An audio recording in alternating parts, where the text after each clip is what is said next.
बिस्मिल्लाहिर्रहमानिर्रहीम। अस्सलाम वालेकुम। जैकब न्यूज़ सां मां आहियां आबिद अली मंगरियो। पेश आहिनि हिन वक़्त जूं हेडलाइंस।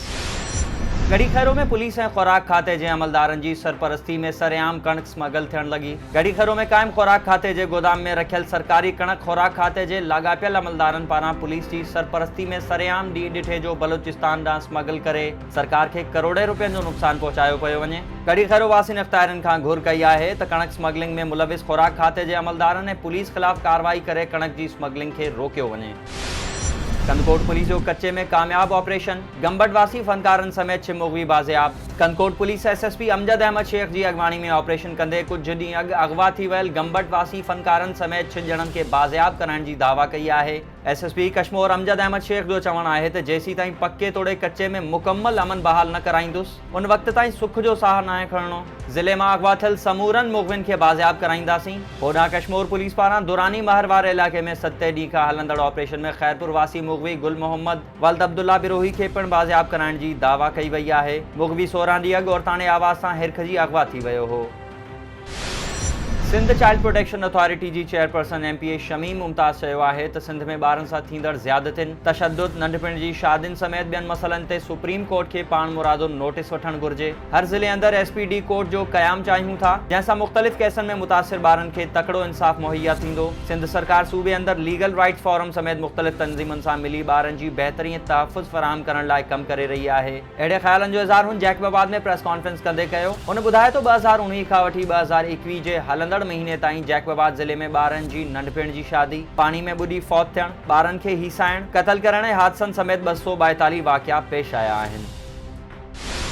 दोदापुर वेझो कोटली शाख ते आबपाशी खाते जो ॿिए ॾींहुं बि ऑपरेशन जारी। आबपाशी इंतज़ामिया SDO मुख़्तियार शेख जी अॻवानी में कोटड़ी शाख जे कपरनि ते अॾियल नाजाइज़ अॾावतूं हटाईंदे केतिरा ई घर ऐं दुकान राहे पट करे छॾिया। ऑपरेशन मुतासिर ॻोठाणनि जो चवणु आहे त इंतज़ामिया पारां सामान खणण जो बि वक़्तु नथो ॾिनो वञे। बिना कंहिं नोटिस जे कार्रवाई करणु ज़ुल्म आहे। सकरंड में सालन अथां पीरसन डंडा हणी रतो रत। घरू तकरार तां सालन हमज़ा चौहान, रजब चौहान समेत 3 ॼणनि पंहिंजे होटल ते वेठल पीरसन हाजी आचर चौहान ते हमिलो करे डंडनि सां ज़ख़्मी करे छॾियो। ज़ख़्मी पीरसन मूजिब भाउ हाजी कालू जी न्याणी मुंहिंजे पुट खे ॾिनल आहे ऐं उहे सऊदी अरब में रहनि था। गुज़िरियल ॾींहुं मुंहिंजी नूंहुं घरां कावड़ जी सामान खणी निकिरी वञी पंहिंजी भेण जे घर वेठी आहे, पर मुंहिंजे भाउ हाजी कालू ऐं भाइटे ख़ालिद इल्ज़ाम हयो त तव्हां असांजी न्याणी खे गुम करे छॾियो आहे। कानपुर महर में कणक जे लाबारे तां गबोल बिरादरी में तकरार, हिकु धुर हथियारबंद विहारे छॾिया, पुलिस पहुचण ते फरार थी विया। आदिलपुर थाणे जी हद में ज़मीन ते कब्ज़ो करे कणक जे फसल जो लाबारो रोकण लाइ गबोल बिरादरी जे हथियारबंदनि ज़मीन ते कब्ज़ो करे वरितो। ज़मीन मालिक पारां पुलिस तलब करण ते हथियारबंद फरार थी विया। बाद में ज़मीन मालिक पुलिस पहरे हेठि कणक जो लाबारो शुरू कयो। District boy scouts association Jacobabad पारां कोयटा में स्काउट्स लीडर जी हफ़्त रोज़ा ट्रेनिंग सूबाई स्काउट हेडक्वार्टर कोयटा में leaders training course secretary Munir Ahmed Khoso, course leader Shabbir Ali Sheikh, course adviser Mohammad Umar Soomro, quarter master Haji Naeemuddin Soomro जी सरबराही में थी, जंहिंमें जैकबाबाद, शिकारपुर, सखर, कंदकोट, रोडी ऐं ठुल जे यूनिट लीडर्स शिरकत कई। तरबियत में मुख़्तलिफ़ स्काउटिंग मौज़ूअनि ते सेशन कराया विया। तरबियत दौरान हना होड़क ऐं हना ढंढ ते तज्ज़ियाती ऐं तजुर्बाती हाइक, सिहत सफ़ाई मुहिम में सफ़री रिपोर्ट जो अमली मुज़ाहिरो पिणु करायो वियो। खैरपुर नाथन शाह में बरसात बाद पखड़ियल गंदगी जी शिकायतुनि ते AC पारां 2 अमलदार मुअत्तल। मींहुं पवण बाद थियल गप ऐं गीचड़ सबब शहरनि जी वधंदड़ शिकायतुनि ते म्युनिसिपल एडमिनिस्ट्रेटर AC इरशाद अली कमालानी म्युनिसिपल अमले समेत शहर जो दौरो करे सफ़ाई जो जाइज़ो वरितो ऐं पंहिंजे कम में ग़फ़लत कंदड़ 2 मुलाज़िमनि खे मुअत्तल कंदे 10 ॼणनि खे शोकाज़ नोटिस जारी करे छॾिया आहिनि।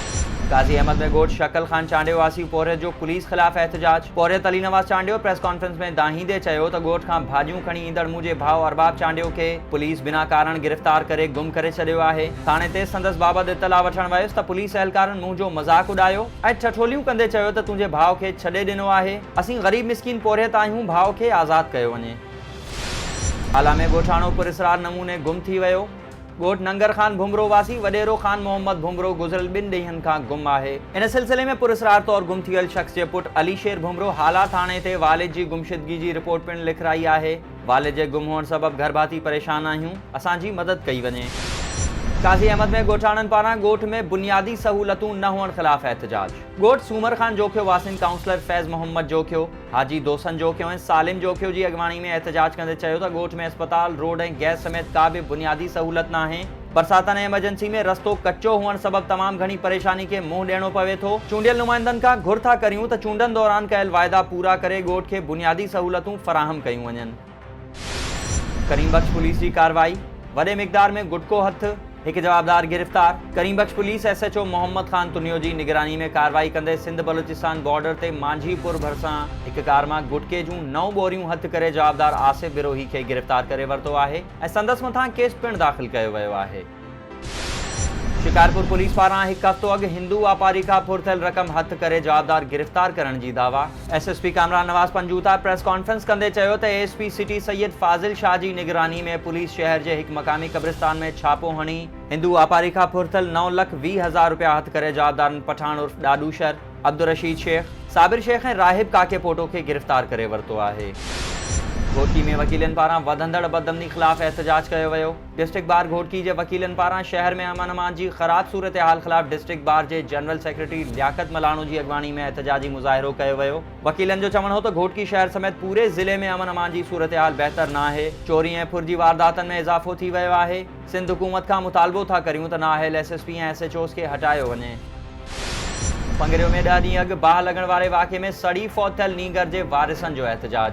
बाह लॻण सबब सड़ी वियल 1 साल जे मासूम नीगर अब्दुर्रहमान चांडियो जे वारिसनि एहतजाज कंदे चयो आहे त इलाइक़े जे बासर रजब चांडियो पारां घर खे बाह ॾिनी वई, जंहिं सबब असांजो मासूम ॿारड़ो सड़ी फौत थी वियो। रजब चांडियो सां फौती नीगर जे मामे जो MP3 ते कलाम हलाइण तां झेड़ो थियो हो। होॾां SSP बदीन पारां बि नीगर जे वारिसनि जी दरख़्वास्त ते वाक़े जी जांच जो हुकुम ॾिनो वियो आहे। माथेलो मूमल जी माड़ी में सहाफ़िन ऐं सियासी समाजी अॻवाननि जो MS घोटकी ख़िलाफ़ एहतजाज। MS घोटकी अरबाब मलिक ख़िलाफ़ अली हसन मंगी, मोहम्मद सलीम बोज़दार, कुर्बान बोज़दार ऐं ॿियनि जी अॻवानी में एहतजाजी मुज़ाहिरो कयो वियो। मुज़ाहिरीन जो चवणु हो त मासूम न्याणी उल्फत मलिक जे क़ातिल MS अरबाब मलिक ख़िलाफ़ केस दाख़िल करे खेसि गिरफ़्तार कयो वञे।